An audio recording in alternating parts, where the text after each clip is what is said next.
Hello বন্ধুরা, আজকে আমি নতুন একটা ভিডিও ট্রাই করার চেষ্টা করলাম। আজকে আমি তোমাদেরকে দেখাবো নতুন একটা ভিডিও ক্লে আর্ট। আমি আজকে একটা কৃষ্ণ ঠাকুর করতে চলেছি। তার আজকে আমি ব্যাকগ্রাউন্ডটা দেখাবো। ফুল ভিডিওটা করতে গেলে পরে অনেক বড় হয়ে যাবে। এই যে প্রথমে আমি দুটো কার্ডবোর্ডকে কেটে নিয়েছি, তারপরে আমি সেটাকে কালার করেছি গাছের শেপ দিয়ে। তারপর পাশে কৃষ্ণ ঠাকুরের পাশে একটা গায়ে গরু না থাকলে পরে ভালো লাগে, কৃষ্ণ তো গরু চড়াতে যাবেই, তাই একটা ছোট্ট মতো একটা গরু দিয়ে এঁকে সেটাকে আমি ডিটেলস দেওয়ার চেষ্টা করলাম। কেমন হয়েছে তোমরা কমেন্টে অবশ্যই জানাবে। এই যে আমি সেটাকে সাদা আর কালোর মধ্যে ডিটেলস দিলাম, কারণ গরু তো অন্য কোনো কালার তেমন হয় না।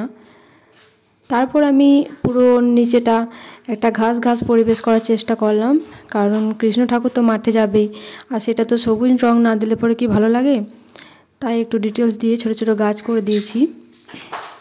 কেমন হয়েছে সেটা তোমরা প্লিজ কমেন্টে জানিও। যদি ভালো হয় তাহলে একটা লাইক করে দিও, আর চ্যানেলটি আমার সাবস্ক্রাইব করে দিও যারা নতুন আছো।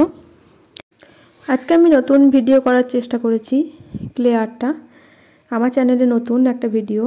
তারপর আমি ব্যাকগ্রাউন্ডটা নীল দিয়ে দেবো যাতে কৃষ্ণ ঠাকুরের সাথে ম্যাচ করে। ভালো লাগলে কমেন্ট করো। টাটা।